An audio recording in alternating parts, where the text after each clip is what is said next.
Mikolo oyo bakomi gentil oyo wapi bayoka sango ebembete na quartier ba créer commission moko oyo ekomi kosala sensibilisation to pe suivi ya bibembe na quartier pona nini poye kaka kitakuna bamone mote ya malamu oyo alelaka na batu avanda kala batu azalaka social kasi après le 21 to pe tango akobima obenga kasi soki bomona e lisusu ya matanga na bino. Vous allez belé pour la colonne d'édition ya KNB News à mon colonel lelo nazali na sengo makasi ya ko présenter bino édition ya KNB News ya mon colonel lelo pour vous allez belé na monde entier au belinga ka magazine Kinshasa na biso. Tombele bino bulandi malamu. Bana ya lukunga tango ekoki biso nyonso sima ya Chimimu Kendi Chimanga.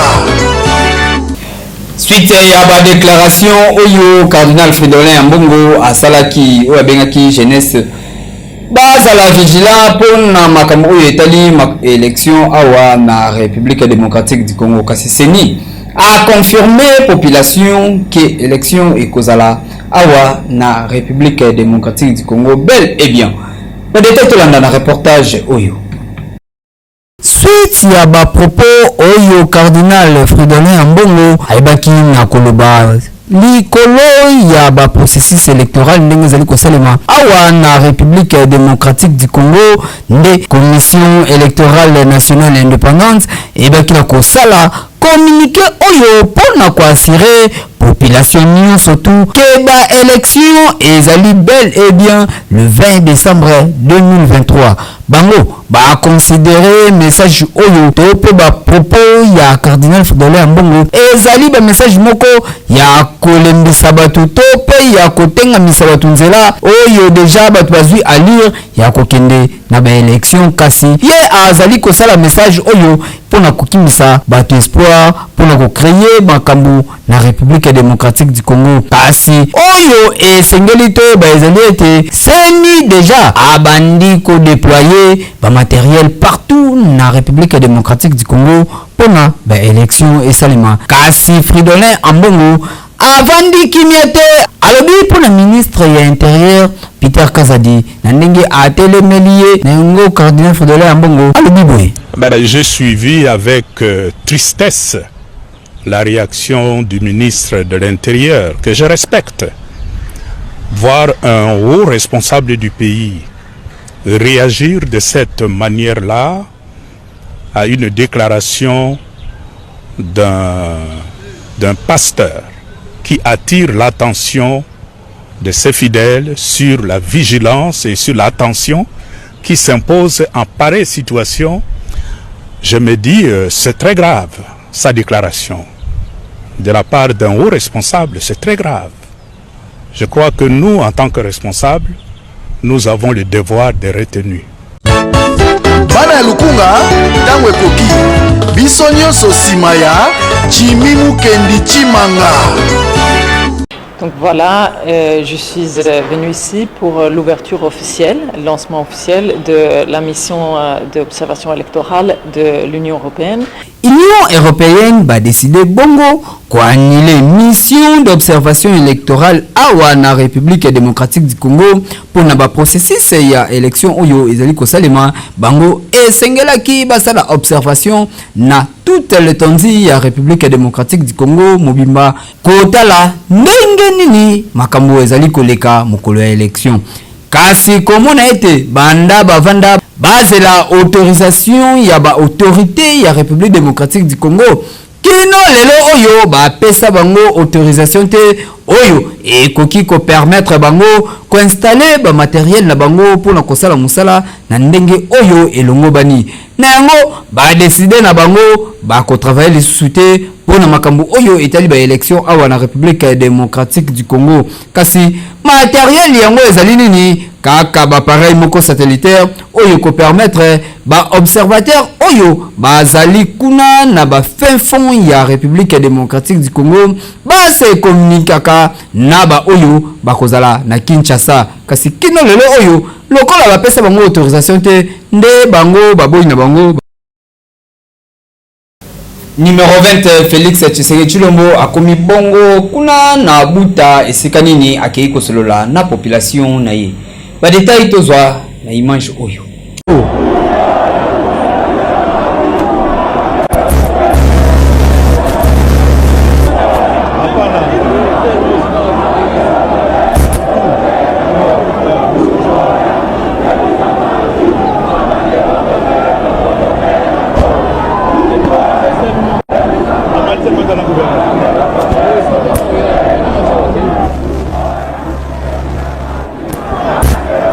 Excellence, Monsieur le Président,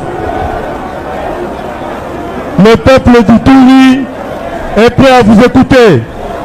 Nous vous invitons au micro.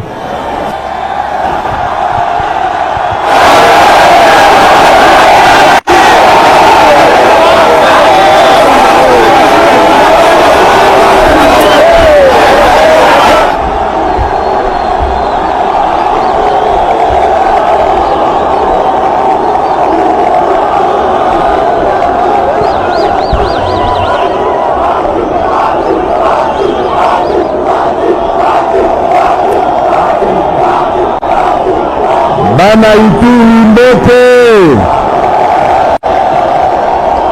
Bana Bunia Mbote.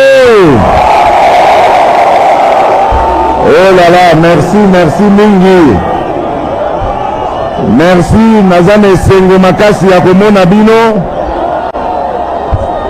Esengo pe ya koyoka ke makambo ezotambola moke kasi ezokende na nzela ya bien.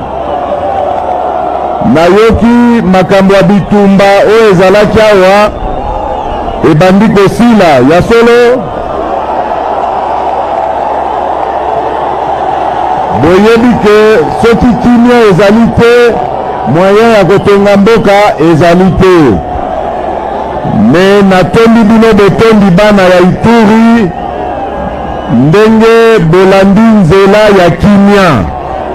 Numéro 77 ya Lukunga P303 ya commune ya Ngalema Jimmy Mukenchi Manga. Message oyo ezali pona ba électeur na yenyo surtout ya Lukunga pe ya Ngalema. E sengeli bayo kayangu malamu po ba pesa ba voix boyi malamu ke azali molobeli azali ndakisa pe mosaleli ya ba kinwa banda ba ane ebele awa na République démocratique du Congo. Tulana bana ya Lukunga tango ekoki biso nyonso sima ya Jimmy Mukendi Chimanga mosaleli ndakisa molobeli. Ah oui hein. Voter pour moi, c'est voter pour vous-même, car je suis comme vous. Je veux vous représenter au Parlement. Molobeli, parce que j'ai porté vos voix comme journaliste et aujourd'hui, je peux le faire comme parlementaire. Ndakisa, par rapport à l'entrepreneuriat, nous avons servi de modèle du courage qui nous a réussi. Moussaleni, toujours au service des autres, car vos priorités passent avant tout. Je m'appelle Jimmy Mukendi, je suis candidat à député national numéro 707 au Lukunga et aussi candidat à député provincial numéro 303 pour la Lima. Beltesco azali ko conseil ko servir la population na ba produit na kitoko.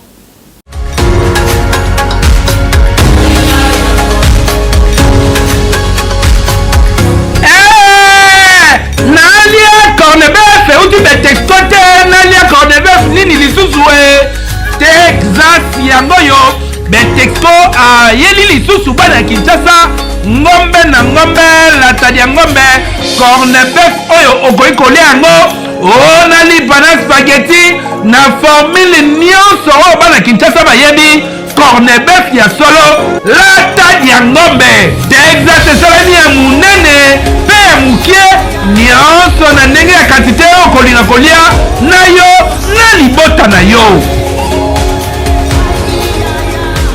Betesco apesa opportunité malamu ya kosala choix ya kolia ngombe batia na linzanza babengi lata ya ngombe. Lata ya ngombe ezali ngombe na ngombe ye Texas corned beef oyo babengi halal ezali ngombe kitoko batia na boîte nyonso ezali ba corned beef Texas nga na benga yango lata ya ngombe ngombe na ngombe euta Brésil. Bokanisi esili tete Betesco ayeli bino latadi ya ngombe mosusu na kombo ya oxfore elengi nango deja batia matungulu na kati okosepasa lisusu eloko te musuni balambela deja bien mundele otie kaka na sani mbala moko na loso to na spaghetti to na fufu nyonso ndenge okolinga kolia yango to na lipa ekoleka kitoko.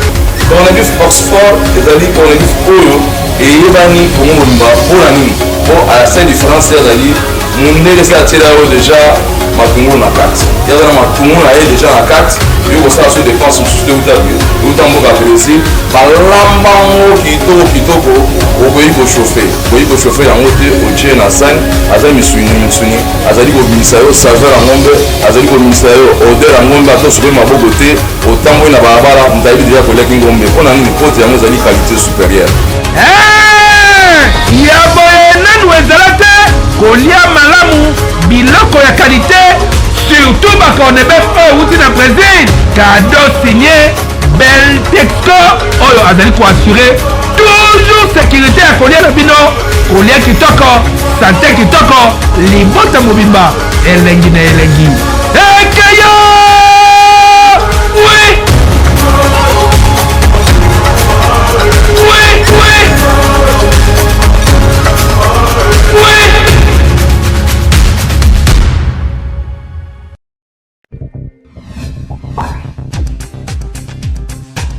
Constat moko tosali na Kinshasa awa bakura oyo tobengaka mingi bakura ya sa mabele ezali nango isolé te ezali kaka libanda bongo na bamvula oyo population akosuka ndenge nini. Christian Malonga asali remarque yango. Croisement balabala bakongo na avenue Kabamba bisika wana basinga ya courant etikali nango polele toyebi te soki bato ya SNEL baza conscient to bamonaka ou bien bamonaka te bomona te boleka to bolekaka te po bino moko bomona lolenge nini bakable ya courant ekoti tina kati ya caniveau soki lelo mvula ebeti ya makasi inondation esalami wana ou encore courant ezali ekosuka ndenge nini botala bamesa ya bamama oyo batekaka kaka pembeni ya basinga courant oyo bazwi milangi ya eau vive batie wana yango nde mpona bango eza sécurité nzoka nde eza danger likolo ya danger po soki mvula ya makasi eye milangi wana ekolongwa tokosenga na baagent SNEL bazwa mosala na bango au sérieux bazwa mboka au sérieux pe bavi ya bato très au sérieux po biloko ya boye ezalaka awa toyebi te soki ekosilaka oui.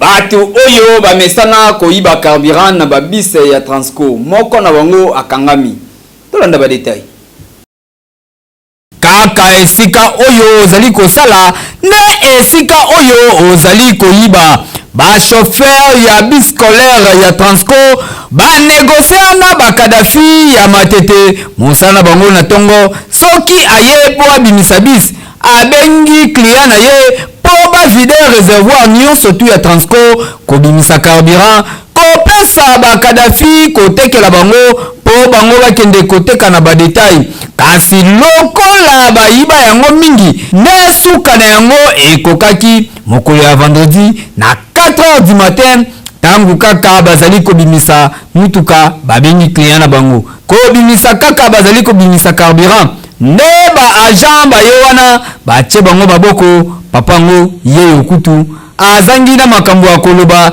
ye alingi aloba ete azalaki wana pona ko aider ba chauffeur ya Transco kasi bango moko ba chauffeur tula musi ya zaza lelo na butu kwa tosana moni ya proposition na mwana malade na ndako mpona tosala opération bakonzi ya Transco balobi boye moteki ya carburant na matete azali na établissement na ye azali Kadafi asala bande na ye na baconducteur ya Transco baconducteur ya Transco ya service ya scolaire baya kotekelaka ye carburant à partir ya 3h 4h du matin basurprendre ye na mutuka ndenge azoteka azosomba carburant ndenge azosomba carburant baya kokanga ye chauffeur comme véhicule ezalaka toujours en marche chauffeur akimi ezali normal te oyo bakongolais basalaka pardon badi eloko ya leta kote kuna bana batelemi na baare bazali kozela babisi eya kozwa bango kasi kote oyo okoyoka chauffeur apesi raison o na bis carburant esili epasi na cadre ya sensibilisation ya campagne électorale nde bayembeli Jimmy Mukendi Chimanga numéro 717 ya Lukunga P353 ya Ngalema nzembo oyo mpona kosensibiliser l'électeur. Bana ya Lukunga tango ekoki biso nyonso nsima ya Jimmy Mukendi Chimanga mosaleli ndakisa molobeli. Ah oui hein? Tango ekoki Lukunga Jimmy Lukunga Ezaya Mukendi numéro 707 Jimmy Lukunga ezali yayo Jimmy Mukendi Chimanga numéro 707 Lukunga Jimmy Jimmy Mukendi Chimanga numéro 707 Ezaya Mukendi Ngaliema Monga Fula Lingwala Ezaya Mukendi Ngaliema Monga Fula Lingwala Ezaya Mukendi Lukunga Mobimba Jimmy Jimmy Ezaya Mukendi Lukunga Jimmy Lukunga Ezaya Mukendi Komine ya Kinshasa Barumbu Pombe na Kitambo Ezaya Mukendi Kinshasa Barumbu yeye Kombe na Kitambo Ezaya Mukendi numéro 707 Jimmy Lukunga Jimmy Mukendi Chimanga Ewana numéro 707 toyebi ye malamu tozalaka na ye azalaka na biso lisusu na makambo etali entrepreneuria bondimelanga Jimmy Mukendi de leader oyebi ke bajeune ebele balongwa na idéologie oyo ezalaka ifo ozalaka asima motu sikoyo ekoma mpenza ide moko eye ata ya entreprise kobanga esila bameka esimba mpe lelo bakoma balider balanda nde idéologie ya Jimmy Mukendi Chimanga yango tolobi azali ndakisa bana ya Lukunga biso nyonso se numéro 707 topesa ye maboko ekeyo ondimela ngai kolo idéologie ye wana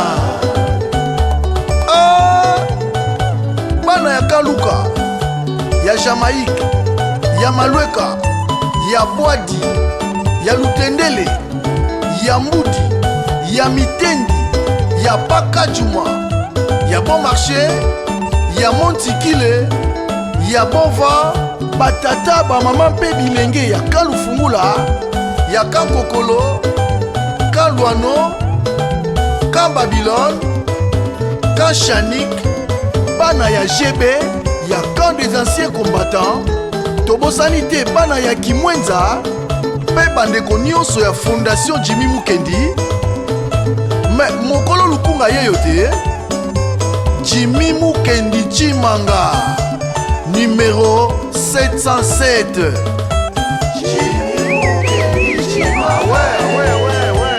Kangango bien, numéro 707. Bisoto poni kakayo.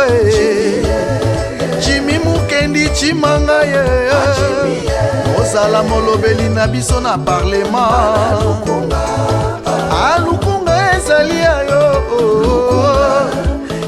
Jimmy Lukunga ezaya Mukendi. Lukunga Jimmy Jimmy ezaya Mukendi. Bakisela ye molobeli mosaleli penda kisa.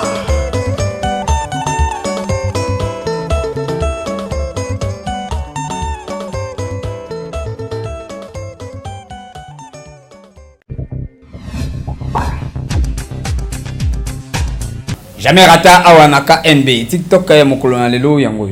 Lorsque tu ne priais pas, ton mari te désirait. Depuis que tu pries, ton mari ne te désire pas. Pourquoi? Tu es tout le temps en foulard, en foulard, en foulard, en foulard. Bizarre, bizarre, tu ressembles même à sa maman.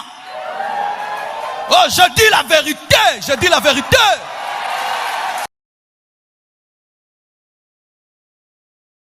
Merci pour vos alaki belé akolanda ka NB News a mokolo na lelo na zalaki na esengo ya ko présenter bino yango. Ngai na bino to mona ni bongo lobby.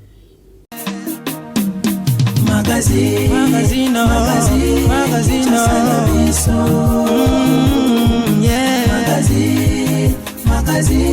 Kinshasa na biso. Réalité ya banaki, réalité ya banaki, réalité ya banaki no.